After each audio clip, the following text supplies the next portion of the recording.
During the Little Ice Age, winter wasn't just a season, it was life. Cold was everywhere. In the walls, in the air, in your skin, and even in your memory. It stuck around longer than the frost on the windows, and it didn't leave when the sun came up. You couldn't just turn up the heat. Wood had to be burned carefully, not wasted. Even the thickest wool couldn't hold off that kind of cold forever. So people turned to something more dependable, food, not just for hunger, but for warmth. What they ate wasn't only about taste, it was survival. They figured out that what they put in their bodies could keep them going when the fire burned out. Every bite mattered. Calories weren't just energy, they were heat. Fat wasn't seen as unhealthy, it was insulation from the inside out. A hot bowl of stew could warm you better than a blanket. A chunk of pork could help a man work outside another hour. In those harsh winters, survival was cooked in kitchens and carried in the body. Fat became essential, not a luxury, not something to avoid, something they needed. Fat kept your core temperature steady for longer. Unlike sugar or bread that burns fast, animal fat released warmth slowly and steadily. It helped people stay on their feet in the cold. That's why their meals changed during winter. They became heavier, simpler, and full of fat. Pigs were perfect for this. They ate scraps and turned them into meat and fat quickly. That made them ideal for winter meals. Lard and pork ended up in almost every dish. They'd even spread it on bread. Where there was milk, butter was used the same way, not for taste, but for heat. In places near the ocean, oily fish were just as important. Herring, for example, gave people both fat and protein when crops were frozen solid. People didn't have science labs or nutritionists back then, but they saw the results. Fat kept you from freezing. Thin, dry meals meant you got cold faster and ran out of energy quicker. So food was heavy, filling, and often the same day after day. It wasn't about comfort, it was about staying alive. Fresh food wasn't always an option when snow covered the fields. That's when preserved meat became the mainstay. They couldn't gamble on what they might catch or harvest, so they prepared months ahead. Meat was salted, smoked, dried, or cured before winter hit. That way, it wouldn't spoil, and people had something rich and reliable to eat when the world outside was frozen. Cellars, attics, and smokehouses held smoked beef, salted pork, cured fish, and dried sausages. These weren't eaten plain, they went into stews with grains and vegetables, simmered for hours. These dishes didn't just taste better, they kept people full longer. And since firewood was scarce, cooking one hot pot was more efficient than preparing separate meals. It wasn't just about feeding the body. Knowing there was meat stored somewhere gave people peace of mind. It meant they weren't just hoping they'd make it through the season, they'd plan for it. Some years the harvest was bad or the snow lasted longer than expected. That's when those meat stores saved lives. Villages that cured their meat well survived better than those that didn't. That kind of preparation turned time into a survival tool. Summer wasn't just about feasting. It was about storing heat for the future. Every salted slab of pork was a promise that winter wouldn't win. One of the best ways people stayed warm was by eating hot, liquid food. Stews, soups, broths, and porridges weren't just cheap, they worked. A hot spoonful raised your body temperature quickly. It gave you heat from the inside. For anyone who spent their day outside in the cold, that kind of warmth was vital. One-pot meals were also a smart use of fuel. Firewood couldn't be wasted on multiple dishes. In one stew, you could cook meat, grains, veggies, and fat all together. Porridges made from oats or barley were favorites, thick, warm, easy to eat, and full of slow-burning energy. Even the poorest families could manage a bowl of porridge a day. How the food felt in your mouth mattered too. Liquid foods were easier to digest and helped the body convert calories into heat faster. People didn't need science to tell them that. They knew how their bodies reacted. A warm broth could bring feeling back to cold fingers faster than anything else. Eating in winter was a slow, careful act. Meals weren't rushed.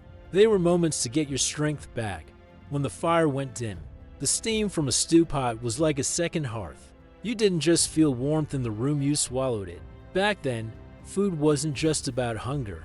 It was about health. People believed in something called humoral theory, which said your body was made up of different elements like heat and moisture. In winter, everything outside was cold, so they needed foods that balanced that out. They leaned into ingredients that felt hot, spicy, or sharp. Things like pepper, mustard seed, onions, garlic, and vinegar weren't just for flavor. They were believed to wake up the body, improve digestion, and get the blood flowing. Even when these items were expensive, people still tried to get them. They weren't being fancy, they were fighting off the cold from inside. The wealthy used exotic spices, but the poor had their own tricks. Mustard sauce, spiced broths, and sharp vinegar helped make their meals feel warmer. These additions didn't add many calories, but they made the body react better. Circulation improved, digestion felt easier, the warmth felt stronger, and as we know now, many of those foods actually do increase blood flow and heat. So even without labs and charts, medieval folks made choices based on what worked. They knew what foods helped fight the cold, not in theory, but in real life, meal by meal. Another smart trick they used was fermentation. During those long winters, when no fresh greens were available, they kept eating things that kept their guts strong and their bodies resilient. Illness and weakness were just as dangerous as the cold itself. If you got sick, you couldn't work, chop wood, cook, or even stay warm. Fermented foods like pickled cabbage, sauerkraut, turnips, sour milk, and cheese were everywhere. They gave people vitamins and helped digestion stay strong, even when they were mostly eating meat and fat. A strong stomach meant you absorbed more from your food, and more nutrients meant more warmth. They didn't talk about gut health, but they knew it mattered. People who ate fermented stuff didn't get sick as often, and if they did, they bounced back quicker. When you live in freezing cold, getting sick can kill you faster than frostbite. These foods didn't need fire to prepare. Once they were ready, you could eat them cold. Add them to a hot meal or snack on them as is. That saved fuel, time, and energy. Jars and barrels became tools of survival. A spoonful of pickled vegetables could help you get through the day. Even the timing of meals was carefully thought out. In winter, when to eat was almost as important as what you ate. Most families had their biggest meal at midday. That was when they needed the most energy and when the sun gave a little relief. A full belly at noon meant you could keep working and not lose heat too quickly. Evening meals were lighter, but still warm. People ate soups or broths before bed, not to fill up, but to help them sleep warmer. Fires were usually put out or lowered at night to save fuel. So going to sleep hungry meant waking up freezing. Eating something hot right before bed kept the body's fire burning a little longer. That small meal could make the difference between a rough night and a survivable one. This way of eating became routine. The whole day was built around food and warmth. They weren't just eating when they were hungry. They were timing meals so their bodies could handle the cold better. The clock didn't run the day, weather, and work did. A well-timed meal in winter was like adding another log to the fire. And when the fire couldn't do enough, warm drinks stepped in. These weren't luxury lattes. They were practical, everyday tools. People drank heated ale, warm cider, or spiced wine. Even weak beer was often warm. It wasn't just about the alcohol. Those drinks raised your body temperature fast. They were especially helpful in the morning when you woke up cold, or in the evening when the fire was dying and the wind howled outside. Alcohol was everywhere, but it wasn't strong like today's spirits. Weak ale and small beer were part of daily life, often safer than water, and when heated, they offered quick heat. Spices like cinnamon or ginger, when they could get them, added to the warmth. In monasteries, farms, and workshops, a mug of something warm could do the work of an extra log in the fire. One sip might restore feeling to your hands. It wasn't magic. It was how people managed to keep going when the cold was too strong to fight any other way. People didn't drink to get drunk. They drank smartly, knowing it helped. Even just a little. They understood that alcohol alone couldn't keep them warm, but paired with food and timing, it helped them make it through the harshest hours. And through all this, work never stopped. The cold didn't shut down the world. Fields still needed attention, animals still needed care, roads had to be cleared, and firewood had to be chopped. People had to keep moving, and the only way to do that was by eating well enough to keep going. Without food, work in winter was almost impossible. Your body would give out too fast. You freeze or faint. So before heavy labor, people filled up. They ate thick porridges, bread dipped in animal fat, meat-based stews, whatever would give them lasting heat. Some carried small portions of food with them: cheese, hard bread, dry meat. They'd eat quickly out in the field, just enough to recharge and stay on their feet. Food wasn't a treat or a break kit was gear, like boots or gloves. You needed it to survive the job. Without it, your body shut down. And communities that understood this had fewer losses in the coldest months. A man who ate well could chop wood longer, walk further, and get home safe. A man who didn't might not return at all. But not everyone had the same kind of food. Class mattered. The wealthy had access to things the poor could only dream of. Their kitchens had meat, butter, cheese, spices, things that made winter a bit easier. They could afford the food. That gave the most warmth. Their meals were rich and full, not just for flavor, but for function. Poorer families didn't have much meat. Their diets leaned on cabbage, onions, legumes, grains, what they could grow or store.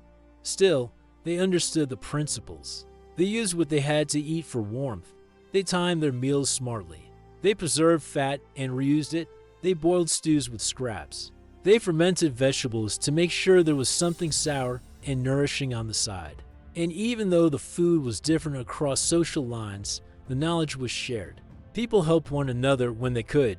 Communal ovens, shared brews, or collective slaughtering days helped spread resources. Some churches and monasteries even gave out food during brutal winters to help the poorest get by. Cold had a way of humbling everyone. A stone wall didn't keep out the wind. Whether rich or poor, people needed food to stay warm. The little ice age didn't destroy people's lives by freezing them instantly. It chipped away at the weak spots, at the hungry, the sick, the tired. That's why food became such a powerful weapon. Every meal was a defense. Every spoonful gave you another hour, and people learned from years of hardship. They watched, listened, remembered. They passed down knowledge: how to pickle cabbage just right, how to store fat, when to eat, and what kind of food helped you last longer in the snow. They didn't do this with thermometers or calorie charts. They did it by living it. When your fingers go numb every morning, you figure out what helps.